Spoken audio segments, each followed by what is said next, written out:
This is a informational session of the Mishawaka Common Council Budget and Finance Committee concerning the proposed ordinance 2026-06 adopting revised rates and charges for wastewater. I see Mr. Lynch is already at the podium. Are you going to start us off?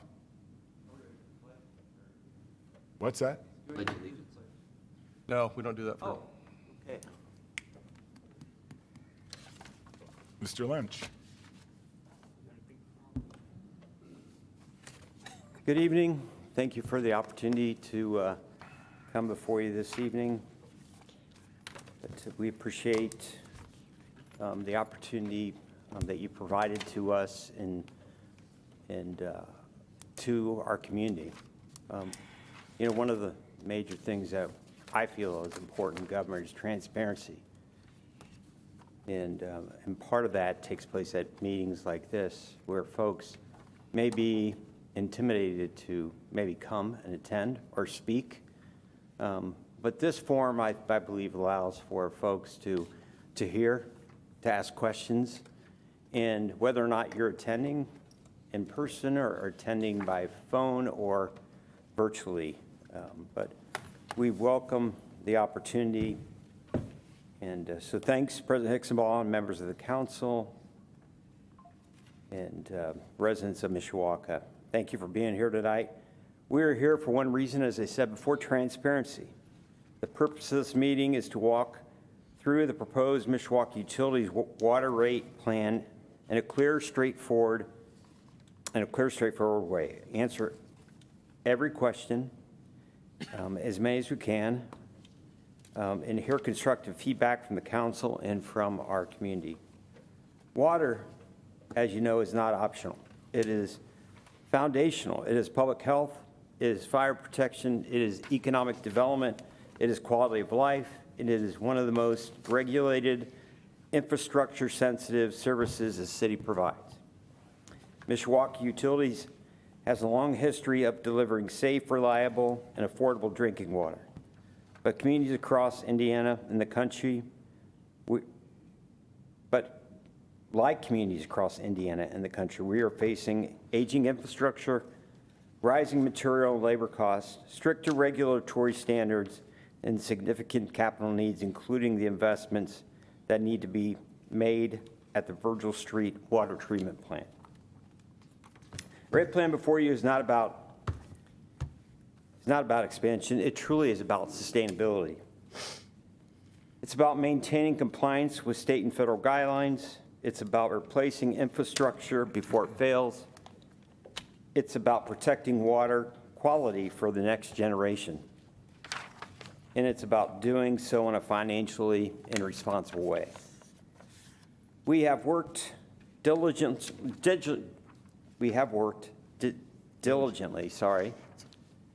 I've been on vacation, tried to engage your brain here. But we worked diligently to balance three things. First, affordability for our residents. Now, you've heard probably that word affordability more than we have in our lifetime just within the last couple months. Sort of a buzzword right now at the federal, state, government level and in between. But I really believe that it is an essential part of what we do as the city of Mishawaka and for our residents. There are communities out there, and some in Indiana, that have raised their utilities past the point where it's affordable for some of the residents. Blue collar, service folks, seniors on a fixed income, and I can tell you that we are going to be careful not to ever get there. And we have a team that's committed to the same thing. Secondly, long-term system stability and sustainability. It's not just about quick fix with us. It's not just about the best drinking water in the Midwest, but it's about sustainability. We're blessed with aquifers, but we're only going to be as good and our water as good as we are good stewards, both on as we deliver the water, as we treat the water, and as we maintain and sustain the infrastructure to make sure it's clean and pure and drinkable. We don't have to go too far, but, Flint, Michigan, Benton Harbor, some other communities across the nation and states to see that water isn't a given, clean water. And clean, if you don't have good stewards doing the right things, systems can fail, people can get sick, and that's what can happen. Third, fiscal responsibility and bond covenant integrity. And we are committed to fiscal responsibility.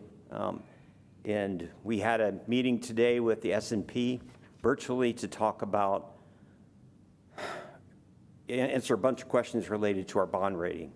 I think we did well. We'll see how it comes out. But it's not just the questions that you answer, it's how you perform for years.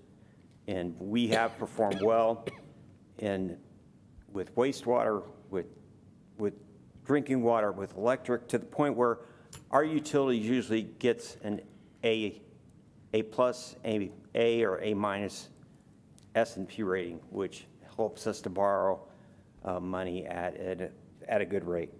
We have carefully modeled multiple scenarios. We have examined debt coverage requirements. We have looked at reserve levels. We have analyzed the impact on ratepayers. We have structured this plan to maintain strong financial footing while avoiding unnecessary borrowing costs over time. Doing nothing, my friends, is not an option. Deferring maintenance costs more later. Failing to maintain adequate coverage weakens our financial position, and under-investing in water infrastructure risks service reliability. This proposal represents the proposal you're going to hear tonight, and which you've already got a glimpse of in some meetings that we've held to inform folks. But this proposal represents a disciplined, measured approach. It allows Mishawaka Utilities to maintain strong fund balances, to meet bond covenant requirements, to continue necessary capital improvements, support the city through pilot contributions, and we need that more than ever before. Keep water service safe, sustainable, and reliability, and that's, to me, foundational. It's really true that there are communities in Indiana and across the United States that really do not know where they're going to get fresh drinking water 10 years from now. Can you imagine? And it happens again. There's a community I met with last year down near Indianapolis, and they truly don't know where their drinking water is going to come from. And it happens. You think of the desert, you think of California, but it happens right here. And we're blessed with an aquifers, but it still takes infrastructure. It still takes time and care and professionalism to make sure we have some of the best drinking water. But most importantly tonight is about dialogue. We welcome discussion, we welcome questions, we welcome scrutiny, we welcome thoughtful input. Strong public policy is built through engagement, and we are committed to making sure everyone understands both the need and the numbers behind our rate plan. In a moment, you'll hear detailed presentations from Dave Majeski. He's our City of Mishawaka Utilities water manager. You'll hear from our partners at DLZ and our partners at Baker Tilly. They will walk through the technical, engineering, and financial aspects of the rate plan in depth. My role this evening is simple: to frame the conversation. We are not raising rates casually. We're planning responsibly. We are investing prudently, and we're doing so with full transparency. That's Mishawaka way. You're going to hear from, as I said, from our friends, and they'll walk through the presentation. We've shortened it a bit. And obviously, you're welcome to answer any questions at any point. And I'll start off with taking some questions, or you can wait and see what my friends who are way smarter than me will communicate. Anybody have questions? My question, I'll ask you since you're up, is the rate reduction for our residents, the plan? Where do we stand with that? I know it's not specific to what we're talking about here tonight, but we've had this conversation. I'd just like to get an update status-wise. And if you have a plan, or if we have, when we can see some type of plan. You won't, I can give you a pretty, I don't say in-depth, I'll give you a brief tonight, but we have a plan. And so we've talked to our friends at Baker Tilly, we've talked with our utilities, we've talked with our attorneys about this, and so I had a name, a tentative name for what we would call it, but Councilman Viola, you've come up with, I think, a better name, a far improved name that we're going to call our rate assistance program. It's going to be MURA, M-U-R-R-A, which stands for Mishawaka Utilities Residential Rate Assistance. So we haven't had anything like this before. We're dipping our toes in, but our goal is to have it completed, formulated, completed, written, and in place by the time we launch. I don't want to be presumptuous. If we do indeed get the rate plan approved for water, I'd like to launch the MURA Simultaneously? at the same time Okay. that the rate plan for water would go into effect. Perfect. And here's how we see it working.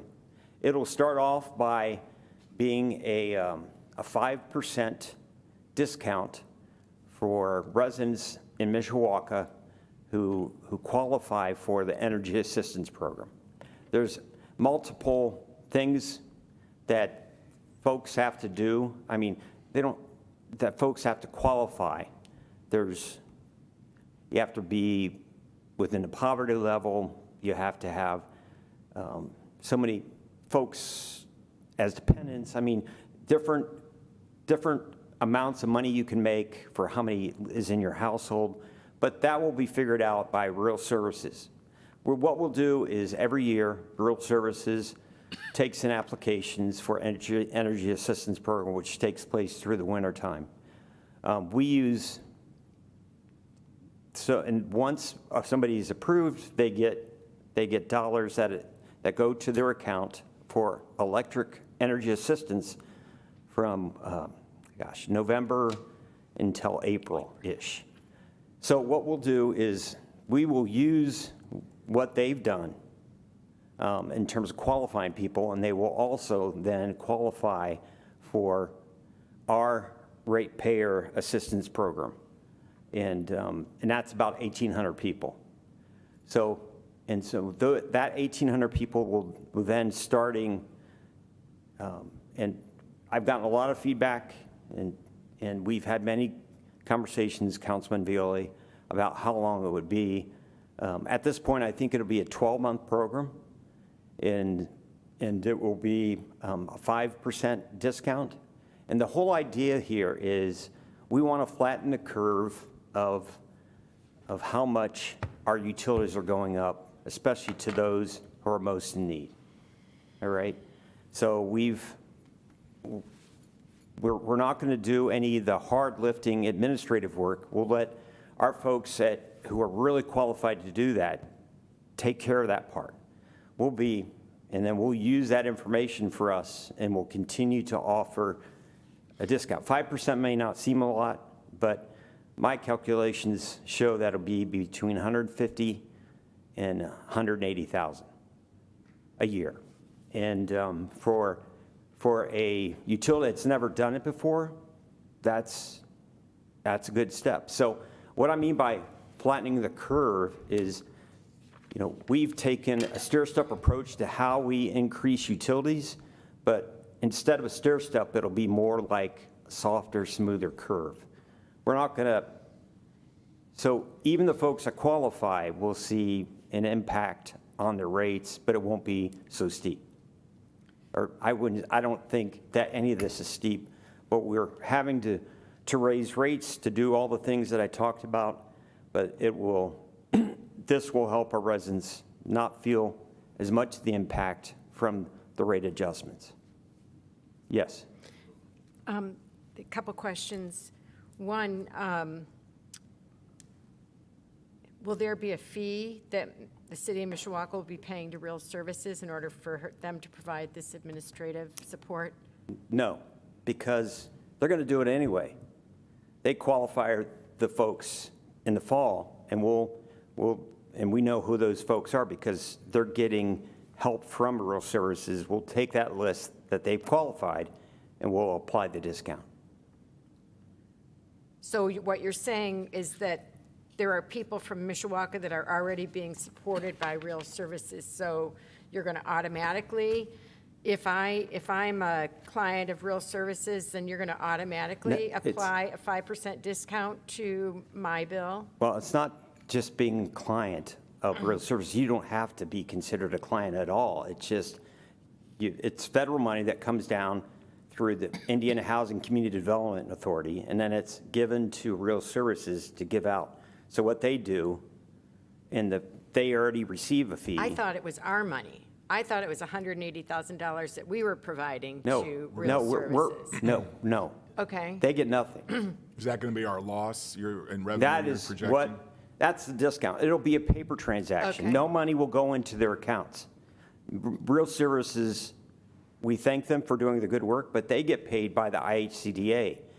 They get paid already for implementing the program. So, yeah, we will not have to pay a fee. We will, every year, we'll take their list that they've qualified, and it's strict criteria, and we'll use that list to apply for folks that we will apply our rate assistance program to. So I'm sorry, I just want to understand, Matt. So if I'm Okay. getting too detailed, I apologize. No. But that's the way I work. So if I want to participate in the Mishawaka utility rate, Residential rate. residential rate assistance, There you go. I still need to apply at Real Services for the program. Yes. And if I qualify, then Real Services will provide that information to Mishawaka Utilities, and then my rate will be Yes. subsequently reduced. Yes. Okay. 5% discount. Okay, and then, And by the way, that's on water, wastewater, and electric. okay. So my other question is that the same, is the 5% discount the same discount if I were a South Bend resident and I was qualifying for a South Bend utility rate reduction, whatever? No. This so is, this is unique to Mishawaka. Sorry to interrupt. I apologize. But does South Bend have a This- plan like this? They have a different plan. We're forging our own way here. So what is South Bend's plan? How do we compare to South Bend? Their plan is it's been in existence for a while, and they do a lot of the heavy lifting. They do from what I see, I think they may use some agencies, but people qualify as they would here for us. But they give emergency assistance if somebody can't pay their utilities, and they also apply money like, from what I understand, like the Energy Assistance Program, dollars to their accounts. We're applying just a discount. I wouldn't say just a discount. It's still an investment of $150,000 to $180,000. Does the South Bend plan, so does that go towards like AEP and NIPSCO, or are those separate plans for AEP and NIPSCO? NIPSCO has their own plan. Okay. That they're an investor-owned. Right, AEP has their own plan, and as a matter of fact, the state legislature has really come out strong. Right. And talked specifically to the investor-owned utilities about having a ratepayer assistance program.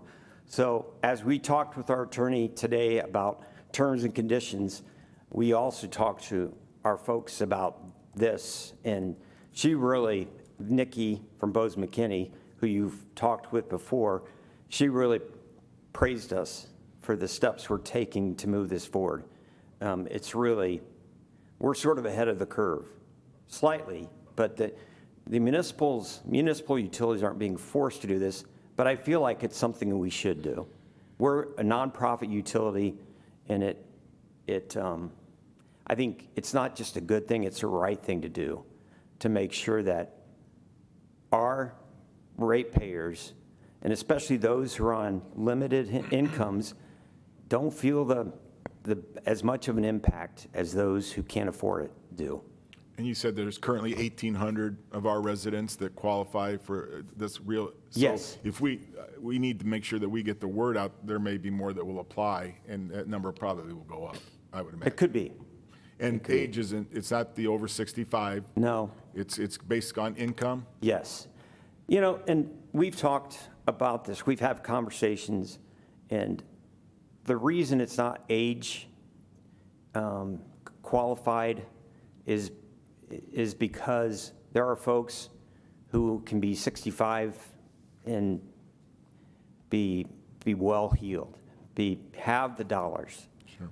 But there's folks, maybe a widow, maybe a couple that you just never know what circumstance have left to them. But from the research we've done, it's better to do it in a way where people qualify by their income and other related factors and not just age.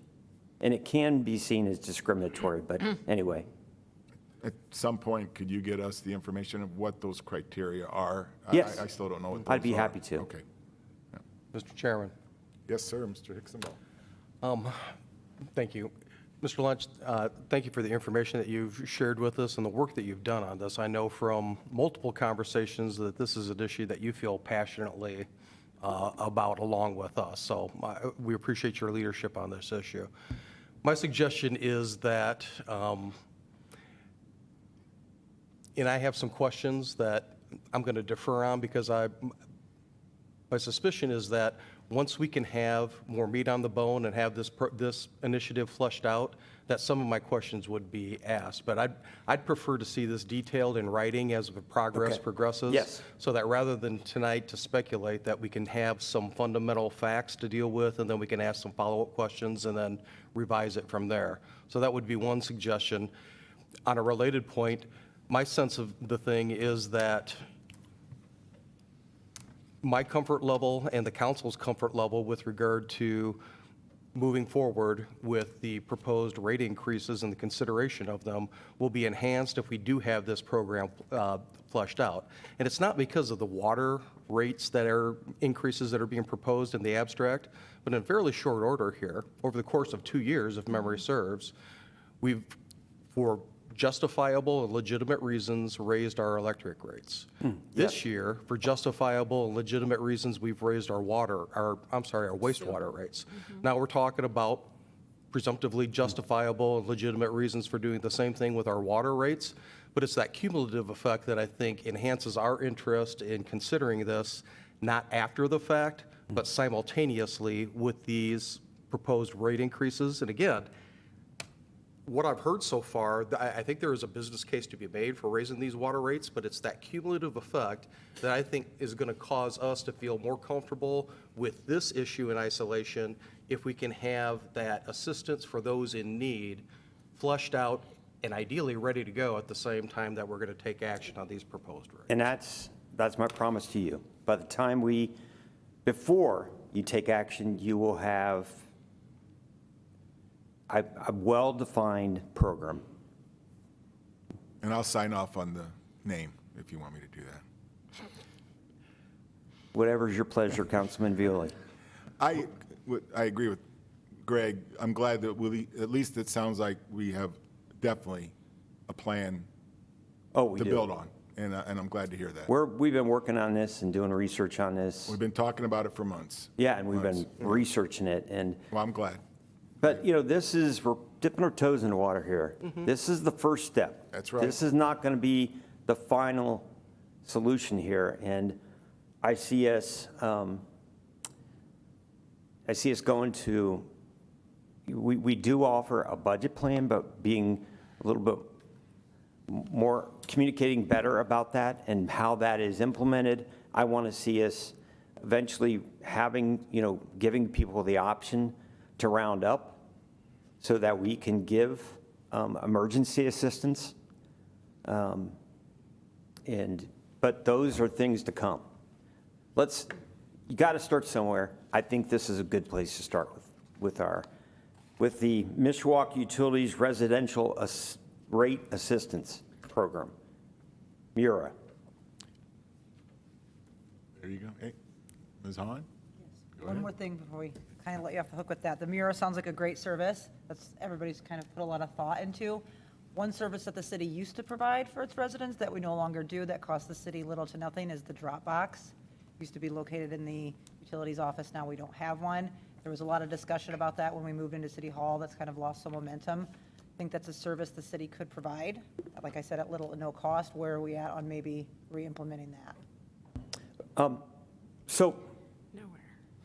I'm going to answer that as head-on as I can.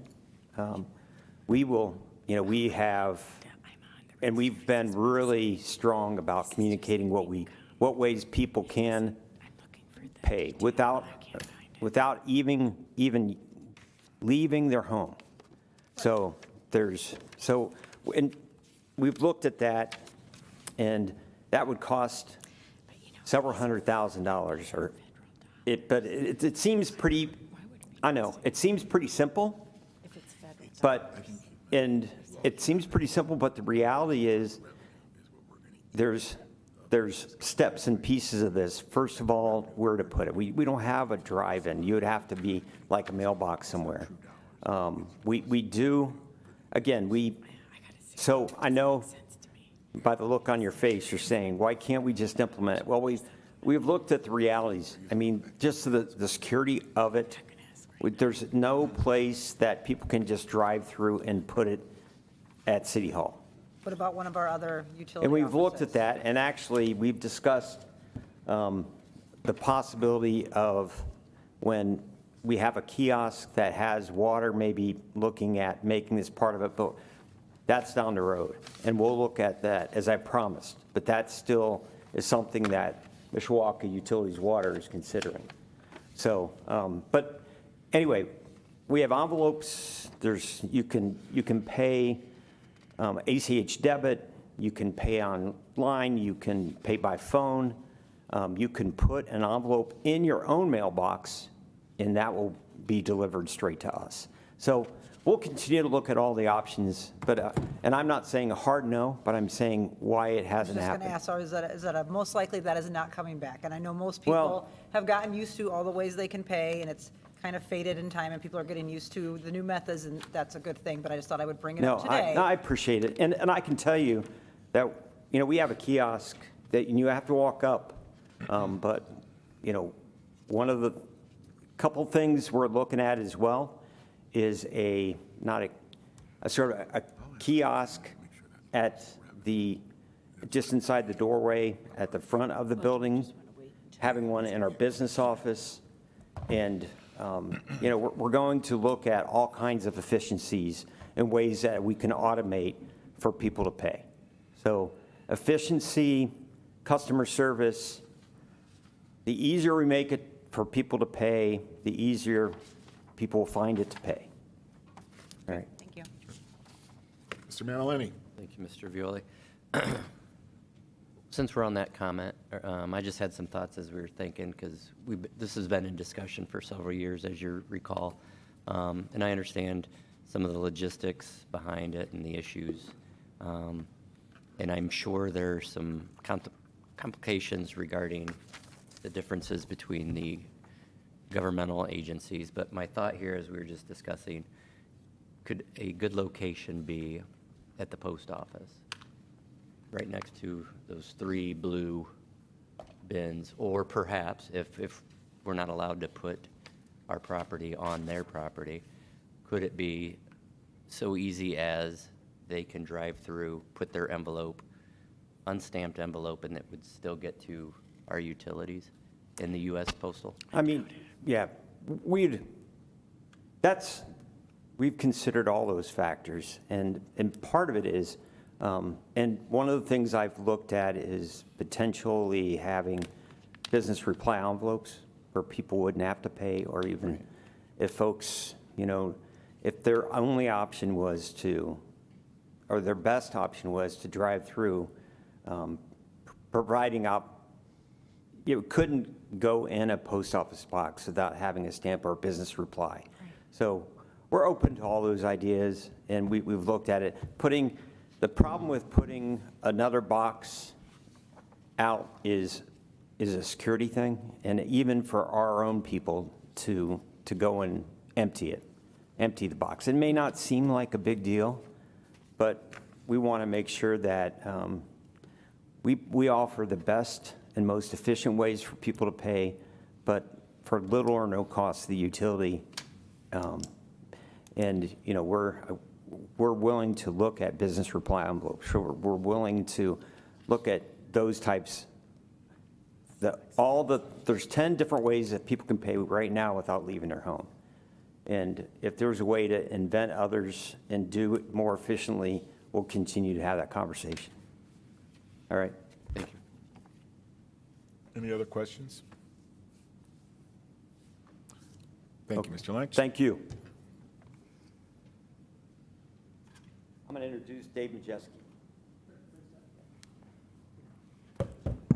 Thank you very much, President Hicksonball, council members, members of the public here or online. Thank you for your time. Also, thank you for your time as we've gone through this process.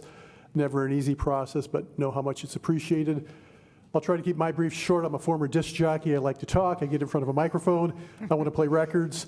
This isn't the time for that, but I'll let Andy from DLZ and Ian from Baker Tilly explain things in further depth as far as the projects and the finances of this. Big thing, the last year we've spent doing our needs assessment, this rate study. There's been a lot of time and effort, and there has been, as Matt said, no haphazardness going into this. We've looked at every nook and cranny, and at the very heart of this, I'll let Andy explain more, but the very heart is the Virgil treatment plant. The filter system at Virgil is 60 years old. It's the end of its life cycle. In fact, it's patent number 3. It's the only, according to the engineer at West Tech Filters, it's the only known filter system still in existence that's working of this type. I'm very happy that's happening. I don't know what's going to happen tomorrow, but we are on borrowed time with it. And the thing about Virgil, it is the very heart of our system. It feeds all of Mishawaka and benefits all the citizens of Mishawaka.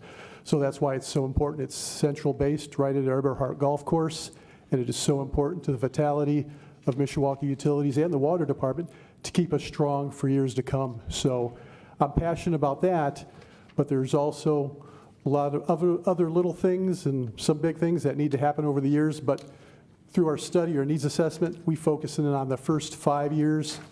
We look at 20 years out, but it's these first 5 years we're concentrating on and looking at what we need to do and trying to keep rates as low as possible. We're looking for, like Matt said, we want a slow curve. We don't want a heavy incline. And again, these are never easy topics, but the plants run 24/7 every day, no break. Last night we had a call, high service goes down. Our team is in working on these things, and those are the things they're constantly running when everybody's sleeping, whether it be wastewater, electric, or water. And after 60 years, Virgil is tired. And Andy will get into some more of the projects, some of the other things. Ian will talk about finances. I'll be here to fill in, answer questions. Happy to take any questions right now, but for sake of time, I'll let anybody ask questions, and I appreciate you. questions for Mr. Majeski? Mr. Chairman. Mr. Hicksonball. Thank you. Dave, good evening. Just to follow up on the points that you made with regard to Virgil Street, Yes. and I know, and correct me if I'm wrong, I think I know, I guess I'll say, that we have redundancies built into our system, so Yes. no one part is without some backup somewhere in the water system. Is that correct? That is correct. We do have redundancy in our system. But to focus on Virgil Street for a couple minutes, those redundancies aside, what tangible impact would there be on the services that ratepayers enjoy if there was some type of cataclysmic failure with regard to Virgil Street? Virgil, we could be on a hot summer day in the summer, we could be into water rationing. We have our division plant. Our Judy Creek plant, which makes this rehab possible, also takes the pressure off of those plants, but still, with our firm capacity, you could get into a situation where you would have to say, okay, you cannot water on these days, and we haven't had to do that in years in Mishawaka since we built the division plant. but we could run into a situation like that. But the redundancy we have done and expanding our tank 1 to 5 million gallons from 3 million gallons has helped. The Judy Creek treatment plant has helped. The infrastructure we have put in has helped build a strong Mishawaka water, and all the improvements we have made sort of led us to where we are today and needing to do Virgil, because without Virgil it is our largest plant in Mishawaka that produces the most water. I don't know if that answers everything, but It does. I appreciate that. A couple follow-ups. So going back to your reference to Virgil Street and where it's located, and its impact on the core of Mishawaka. yes. So those downsides, those negatives that you highlighted, if there was that type of cataclysmic failure with regard to Virgil Street, would that be disproportionately experienced at a higher level by our traditional neighborhoods, the inner city of the city, as opposed to some of the folks on the outskirts of Mishawaka? Yes, it would. The big thing is, if Virgil goes down, we have division. On a normal day, average day in Mishawaka, 7 million gallons of water, 8 million gallons of water, division can keep up.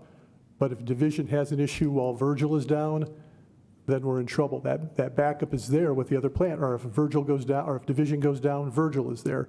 So they depend on each other. Judy Creek does take the pressure off because we now have that ability to keep the water in that pressure district up there, and we don't have to send as much water. But still, division and Virgil sort of take care of each other. And we need both of them to stay strong, because if division's down, Virgil's taking care of it. Virgil's down, vice versa. It's a similar thing. We need both of them. So, and this harkens back a little bit to Mr. Lunch's comments as well as what you've shared. As I understand it then, a big part of what we're going to hear about this evening and as the process moves forward is reinvestment in the Virgil Street plant, correct? Yes, sir. Yes, sir. And that reinvestment, am I correct in assuming that that reinvestment helps us avoid those cataclysmic failures, the downsides of what we're talking about? We can't guarantee anything, but we're going to be better served as a community if we reinvest in Virgil Street rather than just cross our fingers and hope that the worst isn't going to occur. That is correct, because we do our best. We have a great staff that keeps things working, but again, after so many years and time goes on, you don't know what's happening below the surface, what you can't see in filters or different parts of infrastructure. And so yes, something cataclysmic could happen, and we want to avoid that by staying ahead of the curve, because we don't want to come to you and tell you, hey, our plant broke down and who's watching over this, and we want to be good stewards and be ahead of the game, so to speak. Thank you. Any other questions? Mr. Emmons? Thank you, Mr. President. Thank you, Dave, for coming and kind of briefing us on some of the questions that the council may have. Great, thank you. I have one question for you. Does the Water Works have a reserve fund? Yes, we have a depreciation fund. Yes, we do keep money in reserve for emergencies that could happen, yes. Yeah. Have we tapped into that recently?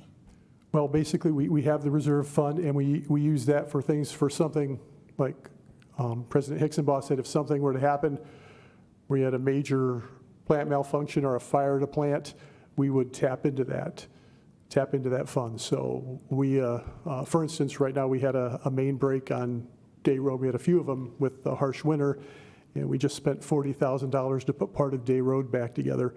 And then the 3 other leaks is another $30,000, so we had $70,000 right there.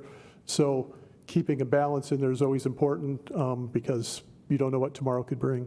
So part of this rate increase will go to refurbish your reserve fund or your emergency fund. Is that correct? That is correct. We will spend down the reserve fund, so we need to have a secure balance of approximately $6 million. Ian can tell you a little more on that, but we do need to keep a balance in that fund. And that balance, you say, is $6 million? Is where we want to be, yes. It's over that now, but that's where we need to be at all times, at least at $6 million, yes. Okay, thank you. You're welcome. Anything else? Playing golf on the golf course, I've always noticed that there's work being done at Virgil. What have we done over the last few years at Virgil that, give me an example of what we spent some money on trying to maintain it? Well, I'm happy to say Over 100 years, 1923, the old Virgil Reservoir was put in. And as of 2 days ago, we are now online with our brand-new reservoir. So the last couple years, all the work that's been happening there has seen a new reservoir go up at Virgil. The old reservoir served us well, but it leaked. It was past its prime. And we were able to use leftover funds from the building of Judy Creek and Tank 6 to put this tank in. It's something that was well overdue. There were two things at Virgil that needed to be done, the reservoir and those filters. So we were able to accomplish getting that reservoir done. And over the next couple months, we'll see the grading, the tank. In fact, in just 2 days, they've demolished probably 60% of that old water tower. So that's in action right now. So that's what a lot of the movement is over there. That was. I'm just curious, how's Division Street? Is it in good shape as far as? Division Street is in good shape, but again, there's a plant that's going to celebrate 25 years in service. And once the plant gets to be 25, 30 years old, you're at the time of thinking, okay, what's going to happen next? So yeah, 5 years down the line, 6, 7 years down the line, there could be things that need to be done there. But then again, that plant is only 25 years old at this time. Virgil being a place where Mishawaka has captured water from for over 100 years, has seen many renovations, is more tired, so to speak. But Division is well maintained, and there'll be updates that are needed at Division 2, but as extensive as Virgil right now with the filters, I do not see that at this time. Okay, thank you. Any other question? Mr. Carroll? This is being recorded, obviously, and there's a lot of people who don't see what you see every day. So just to kind of let people know, you said Virgil's been around about 100 years. Yes. Do you have a ballpark as to what the value of this is and how much we've put into it over the years? Boy, I'd have to come back with a number, but I'd say for Mishawaka residents, it's priceless. It's sort of a piece of history with the Eberhart Golf Course in the Virgil Wellfield. I mean, the golfers will say it's a golf course. Myself, it's a well field that happens to have a golf course on it. But I appreciate both very much. But the nice thing, it does work well for us because it's protected having the golf course around it. There can be no industrial things put really pretty close to our well field.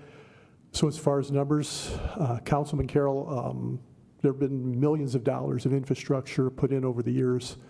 To Virgil, there was a major renovation done approximately 23 years ago. Two things that weren't done was the reservoir and the filters. Good news is we got 20 plus years out of those, but to give you an exact number, we could go back in time, but it's to say millions of dollars would be my best answer for you on that. So to give comparison, roughly, how much did we spend on the Judy Creek well field to build something brand new? $30 million. So $30 million to do that. If we were going to replace this, I assume it's going to be somewhere in that ballpark. So for instance, with the way inflation since COVID and when we did Judy Creek came in at $31 million. Today it would be $46 million to build Judy Creek. So Virgil will probably be in that $45 to $50 million to rebuild that, yes. So the idea is we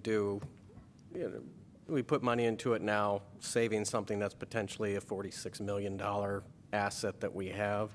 And then we're going to get comments from people, we've had them in the past, where somebody says, well, let's just do nothing. I don't want any more money coming out of my pocket, let's do nothing.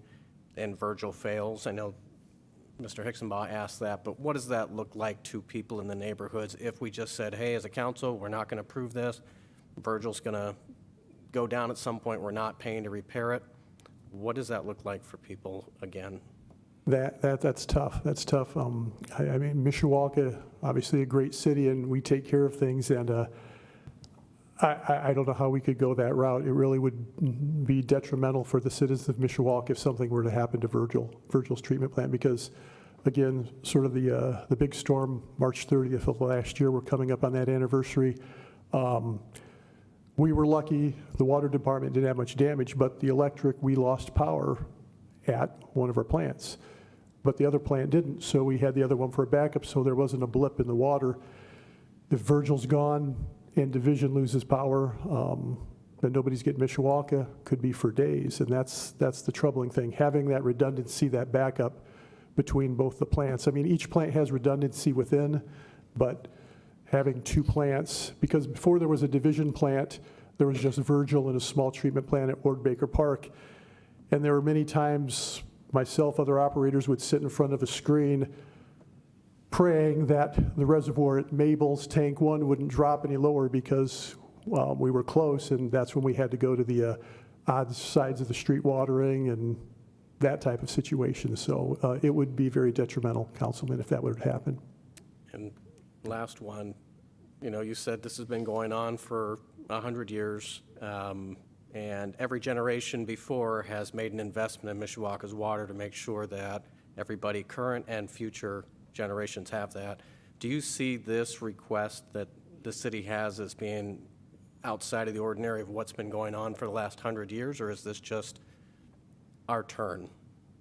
You know, it's our turn in being good stewards and of what we've done. I'm proud of what we've done, what the council's done over the last 10 years, the improvements we've made, because if we wouldn't have made the improvements we made, we wouldn't be able to do this to Virgil today because we really need to take half of this plant down to do this rehab.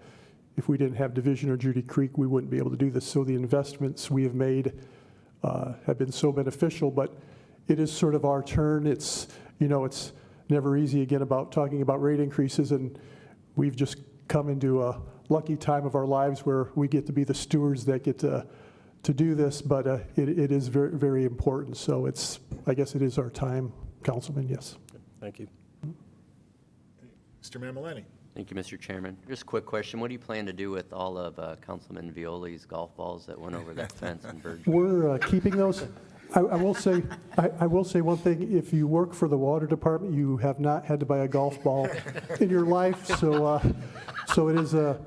I've had plenty in there, let me tell you. Oh yeah, we can. I think I've seen the ones with your initials on those. I'm keeping those. So. I would not doubt it. No, but in all seriousness, thank you very much for the information. I think the questions that were asked by our colleagues in terms of what are the what-ifs, I think it's important for the council to know, and also the residents of, you know, what could happen if one of these plants goes down, and I appreciate the information. No, thank you. I appreciate the council's due diligence on this, and I know how serious this is for everybody from our standpoint to raising rates, and I appreciate, again, everybody's hard work on this. Thank you. Anything else? Thank you, Dave. Great, thank Appreciate you. it. Thank you. Now, Andy Lamberis from DLZ.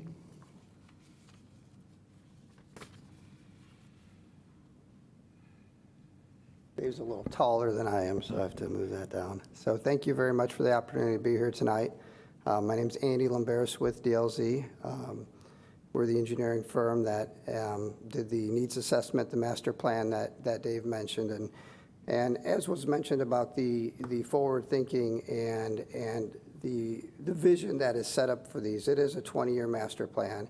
And the first one was done in the mid-90s, 1996. So the 20-year plan is built, and then it's implemented usually in 5-year segments with the rates. But there's a vision and a methodical approach on which projects to do and which ones are critical and how they support the future projects that are needed. So there's a lot of forward thinking that goes into this. To kind of get to how we got to the projects here, we did the overall master plan and evaluated the entire system. So there's a hydraulic model for the water system that has all the water pipes in it, 330 miles of water pipes that are in the system. As Dave mentioned, 3 treatment plants, 6 pump stations, and 5 water tanks. So it's a very comprehensive study that was done. Out of the study, there were 27 projects that were identified for improvements. Now, not all 27 we're tackling now. Those are over a 20-year master plan. So, so it's much more comprehensive, and we looked at it from a condition assessment, a criticality, and determined which ones we need to tackle now. As far as the the major ones that are in the rate plan. The Virgil Water Treatment Plant is the biggest. It's $29 million. So it's a very large project, and it's what we've been talking about here. Another very important project is the replacement and upgrades for their SCADA system, and that's their computer system that operates the entire network, the entire system. And that system right now is about 25 years old. So it's a computer system, software system, 25 years old. The utility's done a great job maintaining it and upgrading it. But as you can imagine, with software, it's time to upgrade to a more modern system. The meter replacements is an annual replacement that we're tackling at about $150,000 a year. And that's really an enhancement for the ratepayers and the citizens. It'll allow more remote monitoring of the meters, so meter readers will not have to go onto the private property and read those like they may have to now. The water tower, that's by Best Buy, that you can see from the toll road. The new water tower that was built just north of that replaces the one by Best Buy, so that water tower would be removed as part of this project. And then there are annual projects that are being forecasted and programmed. There's always water maintenance that needs to be done, or projects that need to happen that on a smaller scale. So there's budgeted of $300,000 a year for that. And that's been budgeted in the past too, and that's continuing on that, as well as a program to maintain the wells and the pumps that are in the system of $180,000 a year. So there are 28 wells in the system and pumps, and we want to make sure that they're being maintained in an orderly fashion. So there's a rotation that's being done with that. Currently not in the proposed rate plan right now is the EPA mandated lead service line replacement program, as well as PFAS treatment. And we want to highlight that only to say that we're taking a prudent approach, eyes wide open to that. However, there is legislation, the legislation is not set, and there are legal challenges to both of these rules right now. So they are being methodically evaluated and looked at, but we're being prudent and not spending money before we know how to address the problems. To highlight Virgil, so as Dave mentioned, the filters are about 60 years old. I think it's a testament to the staff over the years that they've been able to maintain these filters, and that they are the only the ones that we're told that are in existence of this vintage. So I think that's hats off to Dave's staff and the care and the loyalty and dedication that they have for maintaining their facilities. So it is the largest water plant. It is bigger than Division Street. It is larger than Judy Creek that was just built. So it is the largest water plant. And we did have a partial renovation that was done in 2002, as Dave mentioned. However, again, just like we are looking at it now, we looked at it then, where we looked at criticality and condition, and at that point, it wasn't time to replace those filters.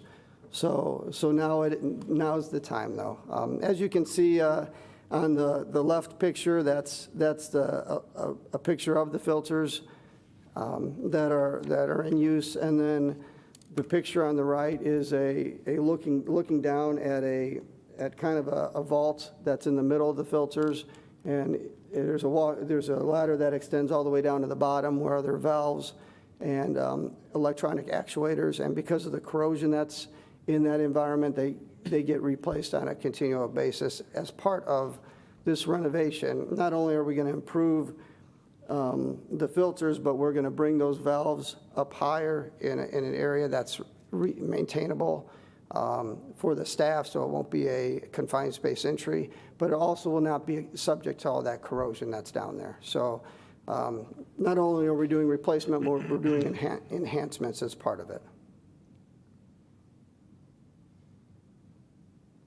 So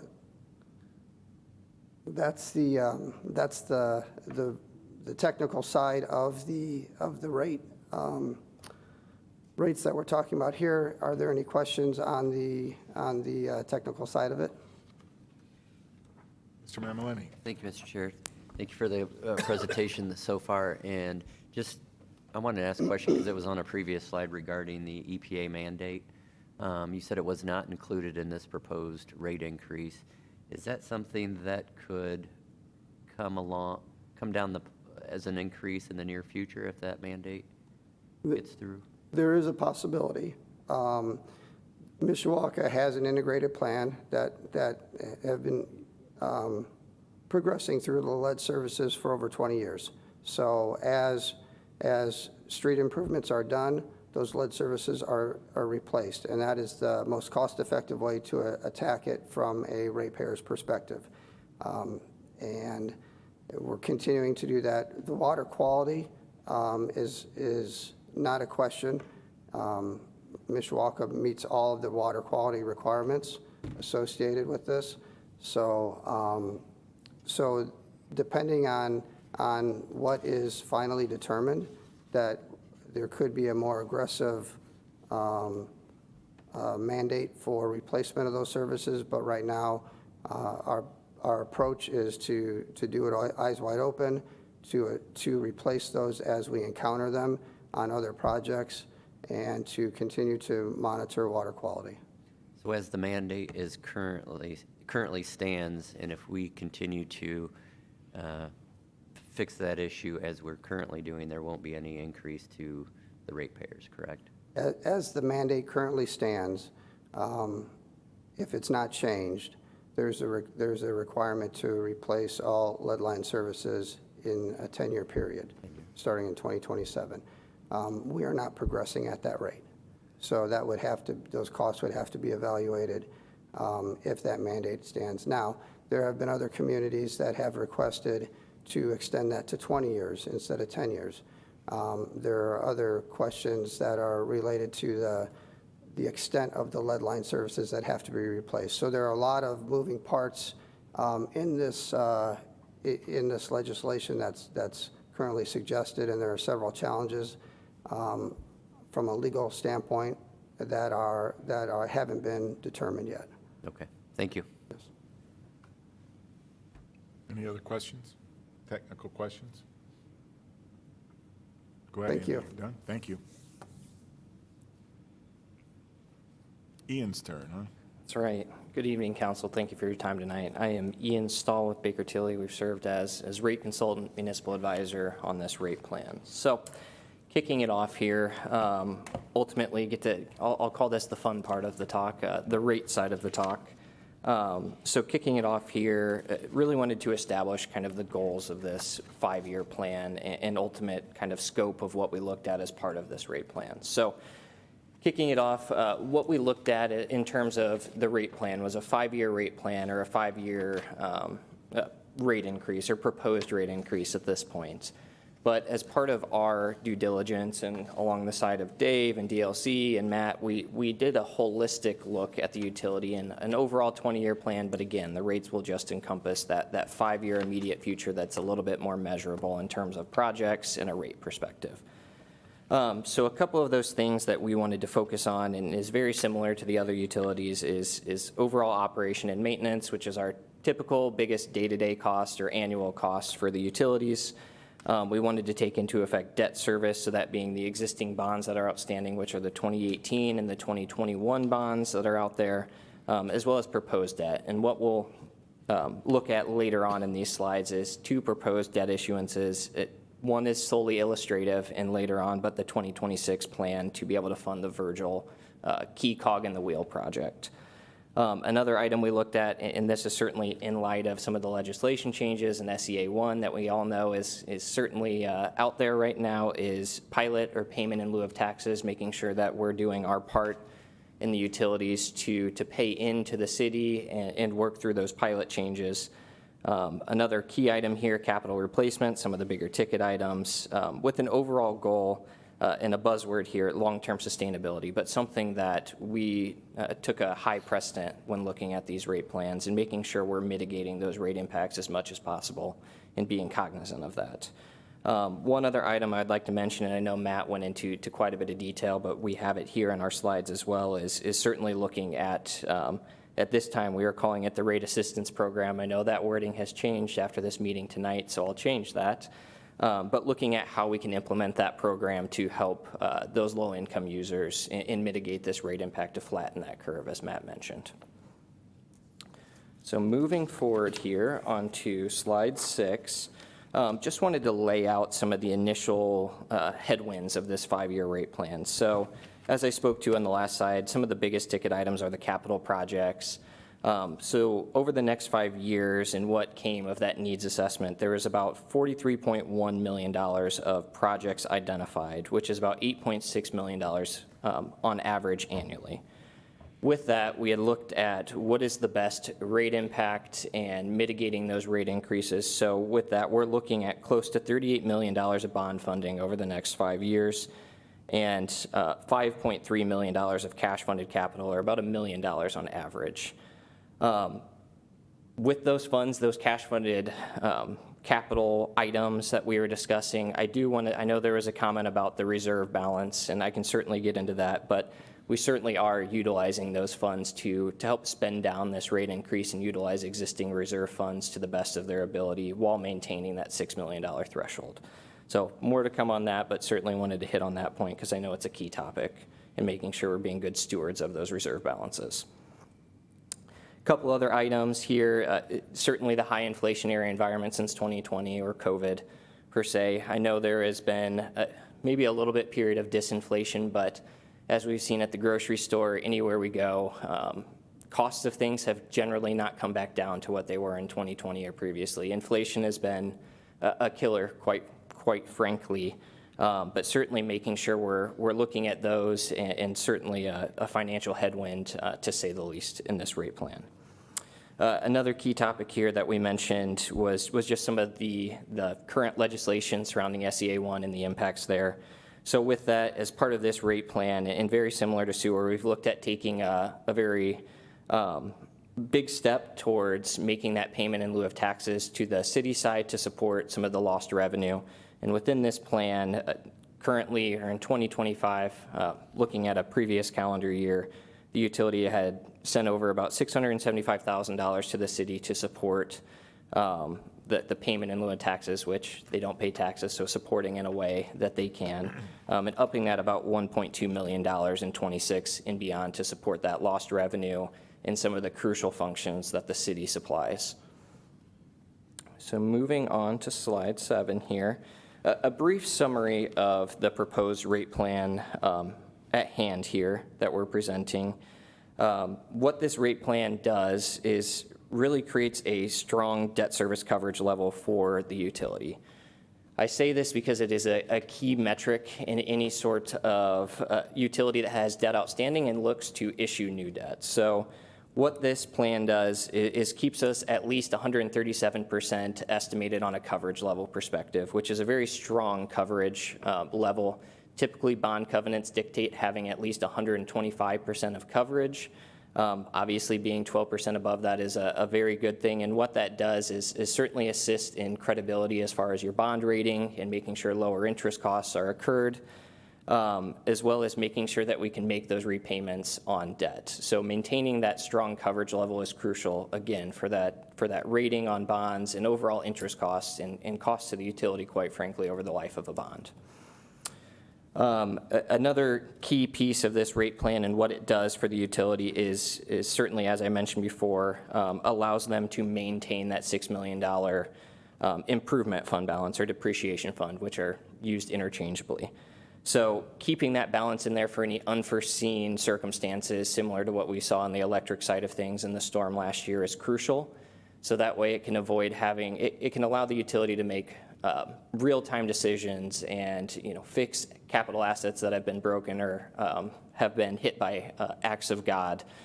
Anything in those scenarios, it will allow them to have that balance and maintain and continue to fund those things without having to come and do large rate hikes. Another piece of this proposed rate plan was certainly looking at the interest cost on bonds.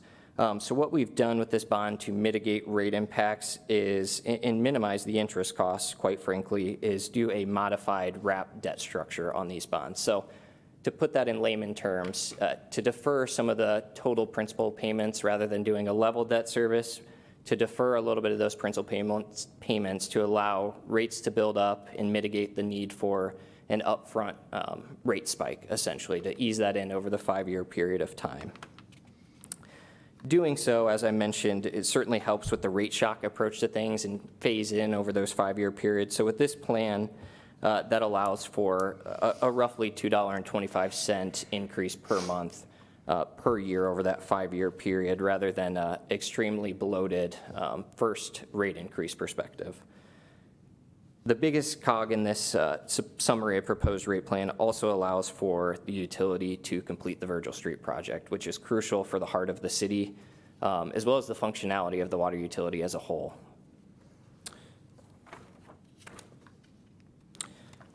As part of this rate plan too, and making sure we did our due diligence, and part of this year-long process was making sure we didn't just look at one number and stick to that number and say this is the one size fits all. So a couple of non-viable alternatives that we looked through. There's a wide range here. But the first one we looked at, does 3.75% make sense, which is similar to what the other utilities adopted previously. The answer, to put it in layman's terms, was no, and I'll give some insight to that. What it did is it failed to generate enough revenue to support your debt service coverage. What I mean by that is we fell out of compliance with our bond covenants, which dictate 125% coverage levels. We were finding ourselves well below those coverage levels, which is putting us out of compliance and ultimately a no-go. What that 3.75% rate increase also did is resulted in deferred principal payments, or a very extreme wrap debt structure. So that would mean, putting again in layman's terms, about $5,000 principal payments over the life of a loan until you hit the last 5 years and pay millions of dollars all in 1 year. So not really feasible, plus you're also incurring an extra $11 million of interest costs over the life of the loan, which is a negative effect to deferring all that principal and not being good stewards of essentially a future generation, let's say. Another key point of that 3.75% rate increase is it did fail to maintain that $6 million improvement fund. So we are dipping well below. I believe we're around $2 or $3 million sitting in that fund, which would not be able to fund any of the catastrophic events that could possibly happen. And water utilities, similar to sewer utilities and electric utilities, improvements are unfortunately not very cheap and very large-scale projects.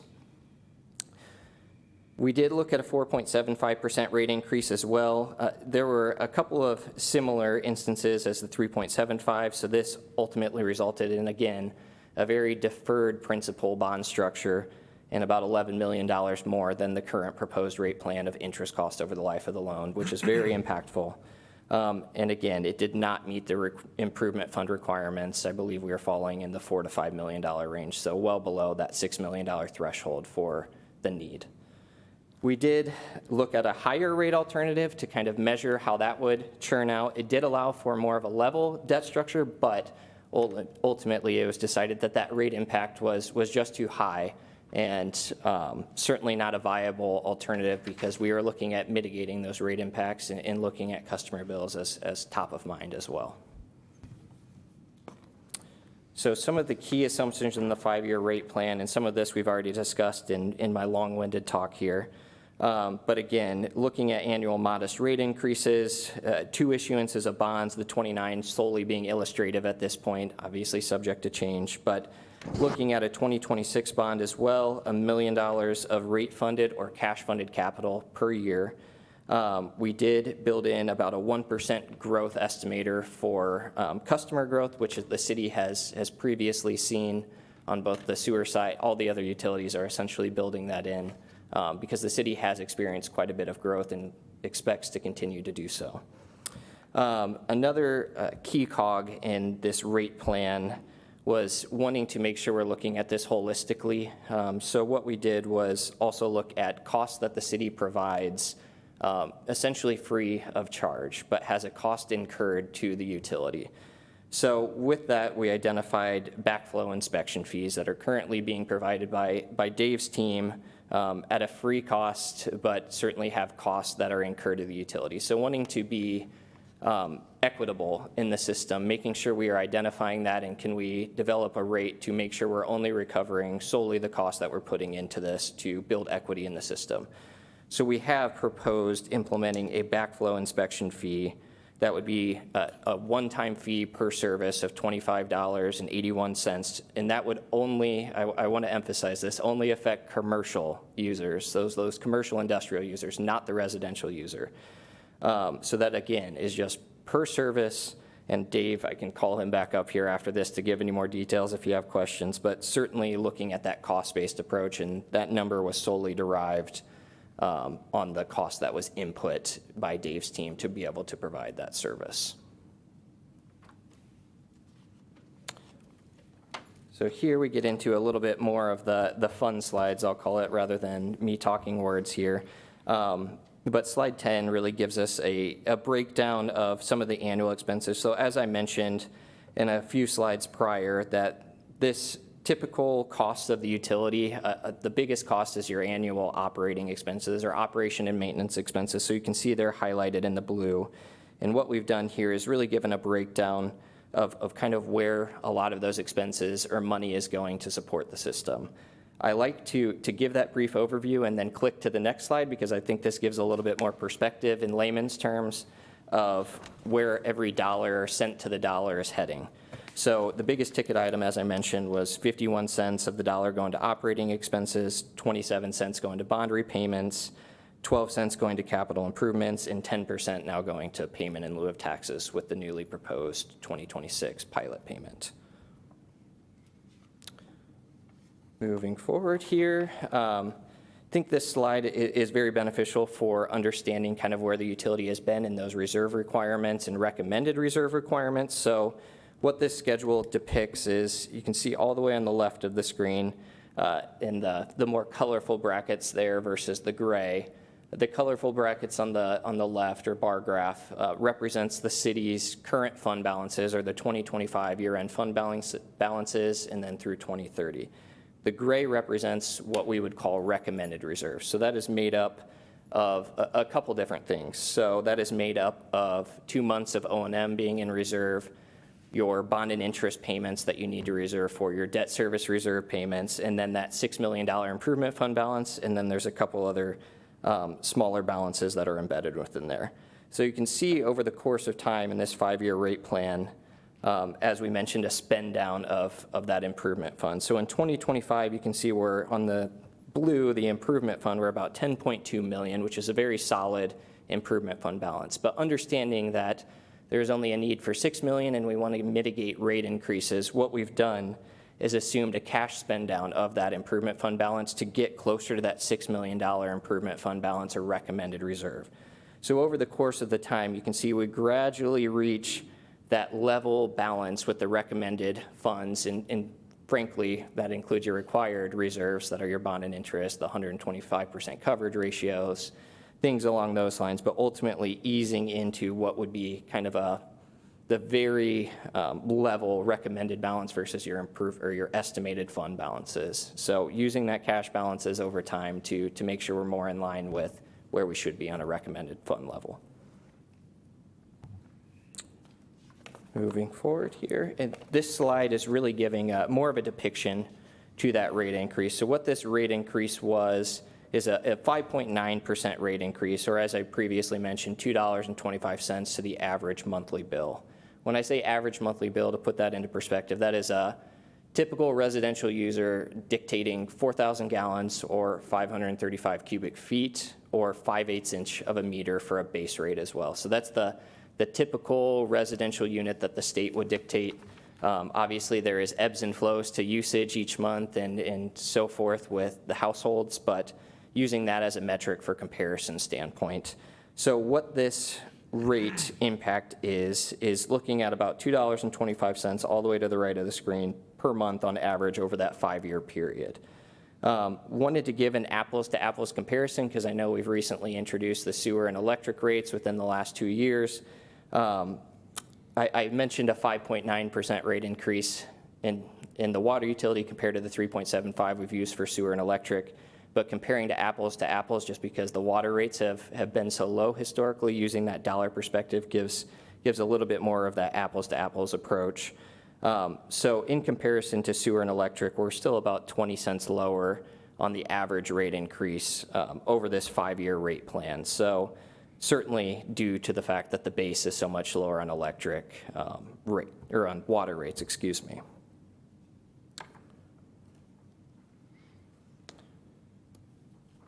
Here we have a comparison graph and something that I think is quite beneficial as far as putting things into perspective for this rate increase. So your two green bar charts here represent Mishawaka's current rates, the $33.95 for a typical residential user versus 2026, where we're heading in that first year of rate increases. And I do want to call to attention the state average, which is in purple, which is the 2025 state average. So still falling well below where that state average is for other peer communities as well. So certainly puts into a little bit perspective where these rates are heading compared to some of the other fellow communities and that state average. And I will say that this is certainly a moving target. There's certainly a lot of communities on all these lists that are going through rate plans and any sort of rate increases. So that state average continues to uptick every single year. So in this case, Mishawaka is below at that date and time, and again, that's a 2025 state average number, so would only anticipate that would increase over the course of time. And here, just putting it into a collective total utility bill, a great comparison here to show that Mishawaka has certainly mitigated rate increases as much as possible while still rolling out the necessary capital to function through each of the individual utilities. So you can see there on the far left, a comparison bill for your sewer, stormwater, water, electric, and trash, certainly amongst peers is one of the lowest in the point of this graph. So certainly gives perspective, certainly on a total utility bill perspective to some of the other peer communities around. And that is all I have, but I will take questions. Questions for Ian? Mr. Hicksonball. Mr. Chairman, thank you. Not so much a question, but a comment. I appreciate the information, and in particular, for the non-finance folks on the dais and in the audience, I appreciate your willingness to take the time to explain these things in non-financial terms that at least I feel like I have a better understanding of now, having heard what you shared. So thank you for that. Yeah, of course, happy to do so. Mrs. Volker. Thank you. I do need a thank you, and this is the second time I've seen this, and I do appreciate everything you guys are doing. But I just, could you give me a definition of 137% of bond debt coverage? What is the 100? Does it mean that you have enough money coming in that you could pay another 9, whatever it is? Exactly. You're exactly right. So for every dollar you bring in, or every dollar that you're paying, it's $1.37 that you're bringing in. So essentially, providing that coverage to those who have, or the bond, whoever purchases the bonds, things along those lines, to make sure that you're bringing in enough revenue to support those payments and be good stewards of that money. Okay. Correct. Okay. Yep, you're exactly correct on that. All right, terrific. Thank you. Thank you for that question. I should have defined that in layman's terms a little bit more, but you're exactly right. It's okay. You know, I'll always ask. Yeah. Just to follow up, thank you, Mr. Violi. Follow up to Kate's question, you're saying it's 137% of what number? 137%. So we're looking at a 100 scale. So think of a dollar as 100%. So it's looking at 137%, or converting that into $1.37 that you're bringing in on a current dollar, but 137% of 100. No, what's the 100 represent? The Is debt. it total revenue? Is it the amount is it the amount that you're paying on the debt? Yes, on the debt. How does that jive with your slide where 51% is operating, the debt service is only a small percentage? I think that's where I'm unclear.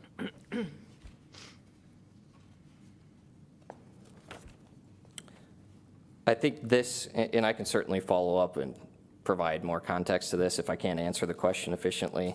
But certainly, I think this is looking at just 2026 in this case, so that 27 cents is just the 2026 number, and we're looking at 137% over the course of time or over that 5-year period. But I think I can look at a little bit more detail and provide a follow-up to that if I'm not answering that question adequately.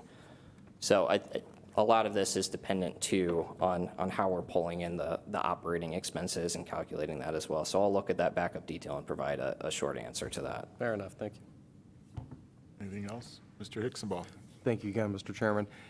And just to piggyback on the questions that my colleagues have asked, good questions.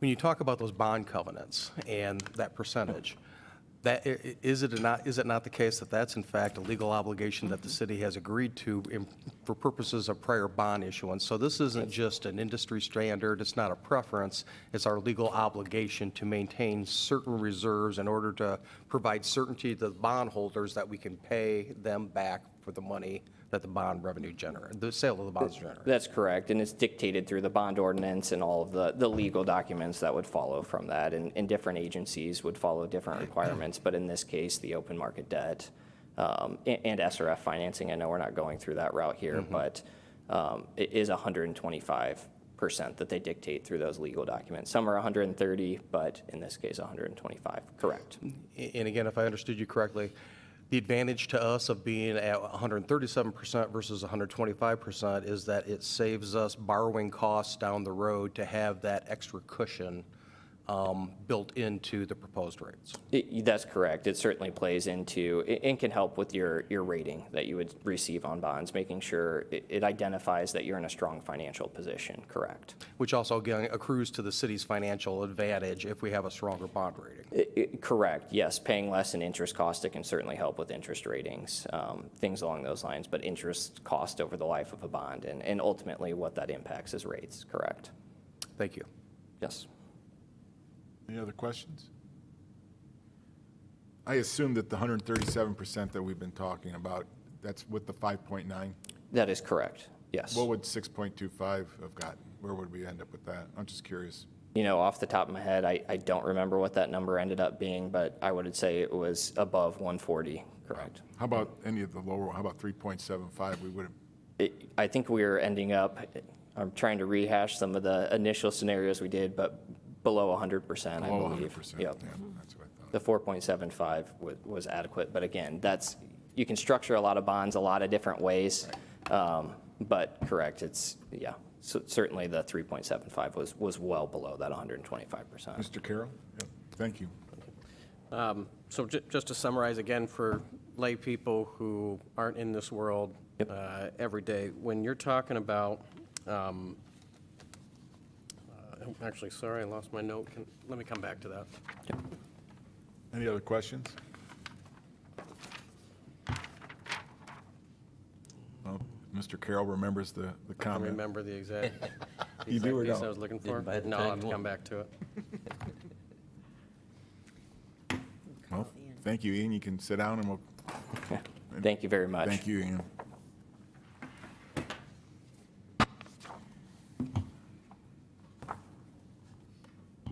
Councilman Violi, just want to make sure that all questions are asked and answered? Mr. Carroll seems to have remembered his Got it. question. I think it's for Ian. Would that be No, correct? actually, this Oh. would be perfect for Okay, Mr. Lynch. I'm there you glad you go. came back up. Okay. So again, for the layperson, just to understand that when we're talking about all these rate increases, I think people have these big numbers in mind. Because, I mean, we're talking about tens of millions of dollars going into these different plants. What we're proposing to the ratepayer is about $3 per bill of an increase. Is that correct? A little less than that? Somewhere It's- between $2 and $3? Yep, for the average, let me go back. In here. So if you look at the screen, in 2026, it'd be $2. This is only for water. 2027, $2.11. 2028, $2.23, 29, $2.35, 2030, $2.54. Average increase, it would be $2.25. But as you can see, and that was pointed out before. This is, if you look at the last column, 225 average increase for water, 245 average increase for sewer, and 456 average increase for electric. And, you know, I think Dave hit on something that really struck me. He said, you know, what's the cost of Virgil? What's the cost of investment? And he said priceless. I can tell you that other communities have a different approach. Investor-owned utilities, they make enough profit to keep their stakeholders whole. They want to make money, right? That is not the objective here. Our objective here is clean and safe water. We're a $90 million overall utility. We have millions of dollars in infrastructure, and it's our job to be good stewards. And what we've done here is calculated a roadmap for us to have great electricity. We have some of the most affordable rates in our region. And overall, the composite is the most affordable in our region. So, you know, it's a grand balance, Councilman Carroll, and making sure that we're doing everything we can to keep our physical plant infrastructure strong and viable so that we can have great electricity and clean water and obviously being good stewards with our environment with wastewater as well. So, I mean, anytime you're asking people to pay more money, it's obviously a big deal. And for me, it's, well, where's that going? What are we investing in? And even at $3 a month for some people, that's a big deal. But for what we're talking about, we're able to, with that increase, and not even $3, we're talking $2.25. Yes. We're talking about being able to fix the last remaining piece of the water facility that potentially would be the last major renovation for the next 20 years. And as we talked about with Mr. Majeski, is it our turn to do that? And for that cost, to me, it seems like a good investment, personally. So I appreciate the info, and I think there's a lot of people that are concerned, but I think when we start this meeting, people think we're going to be asking for hundreds and thousands of dollars and all of that. So, again, I appreciate the time you've taken to look at the investment and balancing what is affordable and what do we get out of that and the value we get from there, so thank you. You know, and I would just say, too, that we talk about the Mishawaka Way, and maybe I overdo it with that, but I would say that taking care of our own community, clean and pure drinking water, it really is priceless, and it's uncommon. And as I said before, there are communities within Indiana and across the nation that don't know where their clean drinking water is going to come from in the next 10 years. We're blessed. And I think that, as you've seen with data centers and other things, we will be having that asset amongst others in Mishawaka and having the services that we do. I was talking with the mayor and a few others, and some communities are going to lack their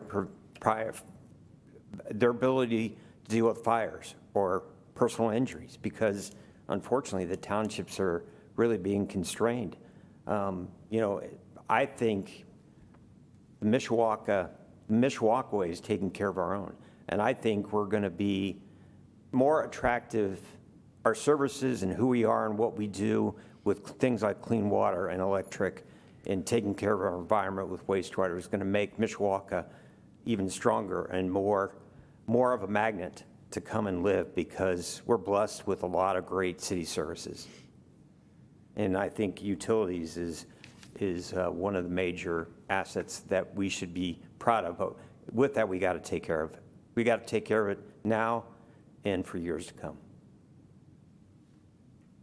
Any additional questions? I just want to say, when we finally get the final one of these, whatever the current date is, could we have an Sure. updated, email it or give it a copy of it in case some of us lost it, if that would be all right? And we'll gladly do that in the next day or so. And, you know, you bring up some good points, and going back even to when we raised the electric, we talked about how it would go to basically infrastructure for some upgrading the grids and upgrading 4 kV to 12 kV. 4K. You know, I think at some point, maybe we should have a discussion. I don't know if we have some type of quarterly or semi-annual state of the utility update to the council. I sit on the council, I sit on the utility board, as you know, and it never comes up, but maybe it could, and then I could bring it to the council, or somebody like you. We'd be glad to. I think it'd be nice to know where we at. Where are we at with Right. the upgrade of the electric? Where are we at with the wastewater improvements? Where are we going to be at if we pass the water? What's Virgil Street? It'd be nice to know, because I don't think we know. And it'd be I think it'd be a nice added thing, since we've taken so much time looking at this. I think it'd be nice for the council and everybody, our Agreed. citizens, to be And updated it's- periodically. It's my promise to you that we'll do that. Okay. On an agreed upon schedule. But I think that part of transparency is vital, and that feedback is really meaningful to see where we are today and where we're going, and making sure we're evaluating to give a report on where we're heading and have we gotten there. We shouldn't have to ask. It should just, let's Yes. make it an automatic thing. Yes. Okay, thank you. Agreed. Matt. Anything else, Mr. Hicksaball? Can I piggyback on that, Mr. Chairman? Great suggestion, I agree with that. But I would also add that over the past 2 years, I think that an enhanced understanding on the part of this fiscal body with regard to the financial performance of the utilities, Mishawaka utilities, would be important.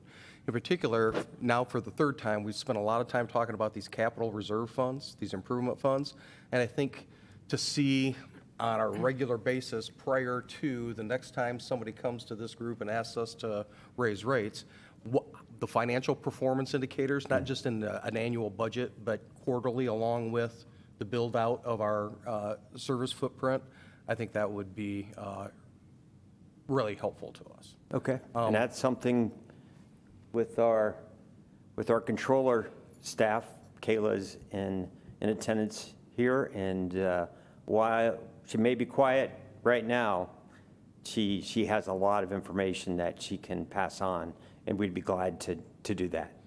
As always, I think that I could speak for all of us that we give all of them the credit for the things we like, and we blame you for the things that we don't. That's so. just how it goes. Absolutely. And then with regard to the PowerPoint, in addition to distributing that to the council, my hope would be that we could do a slightly better job of making that available to the public in a more prominent place on the website. So it's great for us to know, but I think the entire community needs to have access to this information in addition to being able to watch these live Agreed. streams.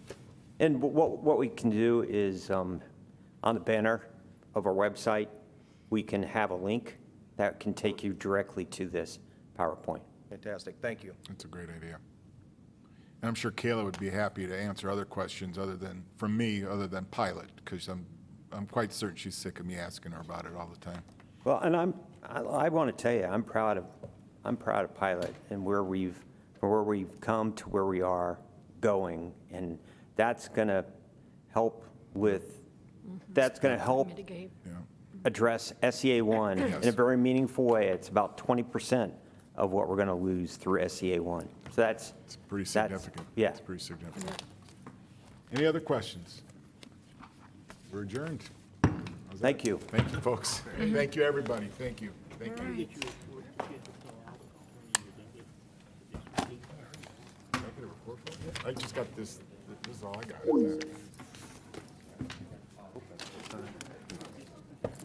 Hey, Dave and Abby? Oh, I don't know. I didn't get anything like that. I don't know, because it's an informational meeting.